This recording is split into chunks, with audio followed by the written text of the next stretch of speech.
Hello, everybody. It's DM Doc from the Bros and Dragons podcast, and we're talking with our fourth and final player, the baby of the group, Jon Cejka. John, say hi, everybody.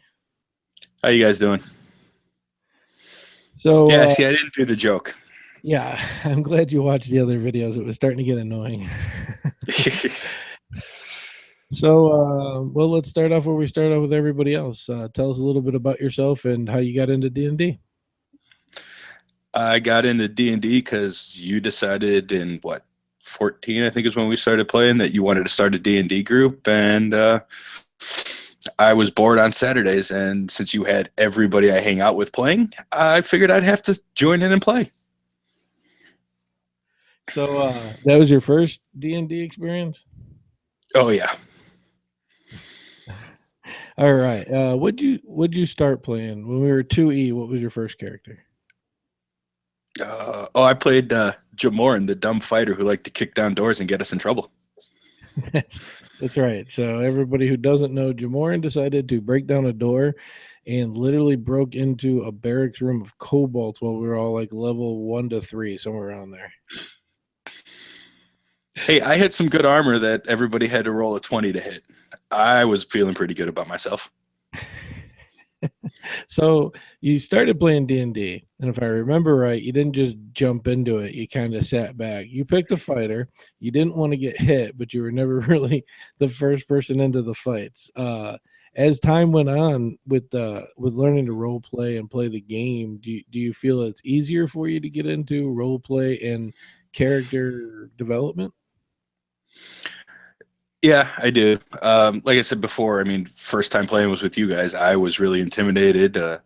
Everything I saw on TV and movies was people dressed in weird clothing, sitting around doing weird things with their hands. They're all like, "Yeah, I'm casting a fireball," and I'm like, "Yeah," little kind of standoffish there. But as time went on, I started to pick up the game, started to actually learn the game, like not running into buildings randomly, and now I think I tend to play my character a lot more like they're supposed to be played.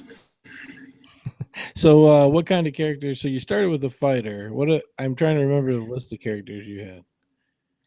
After the fighter, I played the paladin, which was it was fun. It was a way to start getting into spells, but yet still play an easier type of character like the fighter.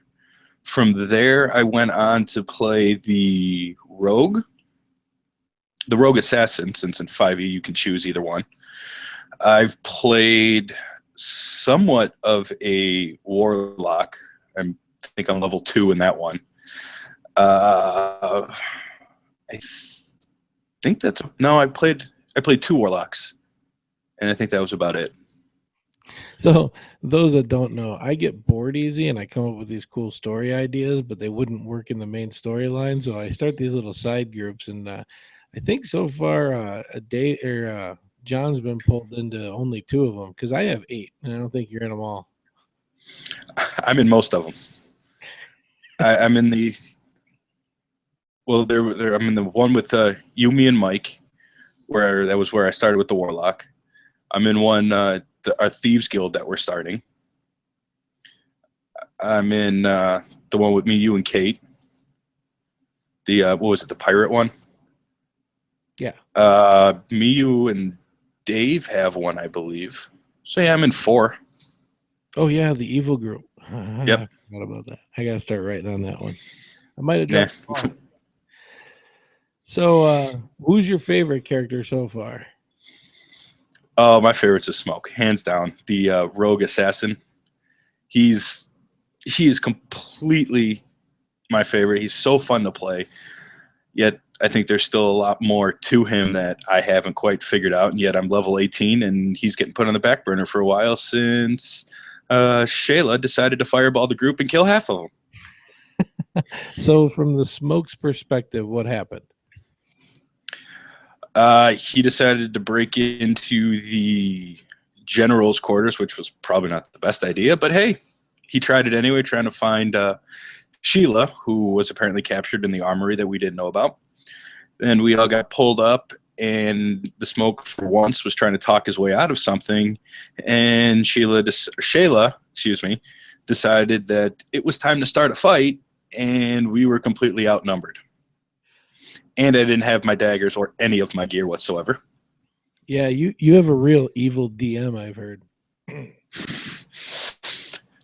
I wouldn't say the DM's evil. I would say that our group doesn't fully understand working together sometimes and likes to play the characters the way they think they should be played, but not fully, kind of a thing.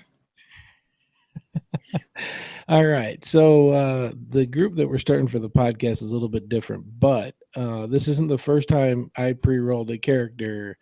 I just gave you a random character sheet. I think you were part of the Abyss group. So I was. So it's another one I was part of. did you enjoy the Abyss group? I definitely did. That one was a little bit more difficult because I was kind of picturing one thing and the DM was totally picturing something else. And it's rules of D&D. It's not about what the player thinks. It's about what the DM is picturing. I got to learn to draw pictures for you guys instead of just telling you what's going on. Usually it works, except when 4 people think of the same plan and it's totally off due to explanations.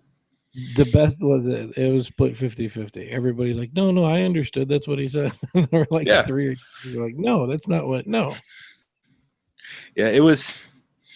Once it got moving, it was fun. And oh, by the way, I like to so you all know out there, I'm always the one that finds the one NPC that doesn't like to talk, and I try to get him to talk. Oh yeah. It's inevitable. Whoever the NPC is designed to have a tight lip, John's definitely trying to talk to him. Yep. So outside of that, the player experience, rolling your own character and having a character rolled for you, what do you prefer?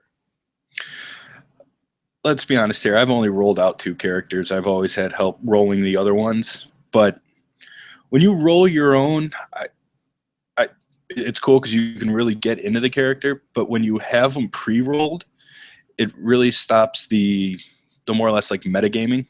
So you're not, look, I rolled everything high. I'm going to do this and have my character do this. This is what I want. It's more pre-rolled. It's more fair. Everybody's kind of on the same level playing field. That is what's nice about that. Yeah, I totally agree. I'm not sure which side I stand on. I do like it when you guys take especially some of the backstories that you guys can come up with your characters. I really enjoy that. But the pre-rolled, in my experience from where I sit behind the screen for you guys, definitely puts a little bit more enjoyment out there, I think, because you're trying to figure your own character out. So you tell me everything you know about your character right now, then it's going to go into this podcast. I am a half-elf female, 32, standing about 5'4". I got short brown hair, tan skin, purple eyes. I'm wearing a dirty loincloth and bra. We'll see how well that works out. I mean, who knows? I might be a stripper. We don't know. Otherwise, I have a feeling I know what I'm playing, but I'm not going to give that away. I love that everybody's got this idea what they're playing. So, well, if I know the game like I think I do, the only thing I really can be is what I think. So I'm going to have a tough time if I'm not that. We'll talk offline, and maybe I'll use the soundbite if you're wrong. Yeah. Hey, if I'm wrong, I'm in a lot of trouble. Learn as you go. Learn as you go. All right. So one of the questions that everybody's yearning to try to understand is, so you're the youngest one in the group, but you don't know how to use Twitter. You want to explain that, or? I've never really gotten into Twitter. I'm rarely on Facebook. I'm not a big fan of social media. I really not. Never really got into it. I keep up with some family on Facebook and a few of my friends that I actually talk to in person anyway, so I don't know why I really have it. Otherwise, I try not to be on those kind of things. They tend to get you in trouble. So what I'm hearing, ladies and gentlemen, if you're watching this video later or tonight, what you need to do is jump on Twitter, go to @CHOOWOO13, and offer to give this band as much help as possible to learn to enjoy Twitter at its fullest. and give him some real people to follow, because so far he's been able to weed out a couple of just the porn sites, which I don't understand what he's complaining about, but hey. Hey, I'm complaining that the profile picture is got nothing to do with the actual link. Just saying. Besides Twitter, anything else you want to push before we sign off here? Just, I think you guys will really enjoy our podcast once we get going, and I'd strongly suggest, if you're not already following and trying to get people to follow, please come out, have them follow as well. It should be a good time. We're usually all laughing and making fun of everybody, and by everybody I mean it's usually me. But hey, somebody's got to be the ass into every joke, right? So come on out and follow us on Twitter at Bros and Dragons. We click subscribe to this channel here, and you'll be able to see videos as they come out. Click like on the fan page on Facebook, or join the group, and you'll know about live events that'll be coming up on video, so you can follow on there. You can follow me on Twitter at I am DM Doc. You can follow John at, and I love saying it, ChooWoo13 on Twitter. That's CHOOWOO13. I'd like to extend a thank you to a bunch of people that are going to be helping us out as we're going. But a big thank you to John for joining us, and I really hope this is going to be cool with the amnesia aspect that I've got going on. So from the Bros and Dragons podcast, I am DM Doc, and remember to always follow your dreams.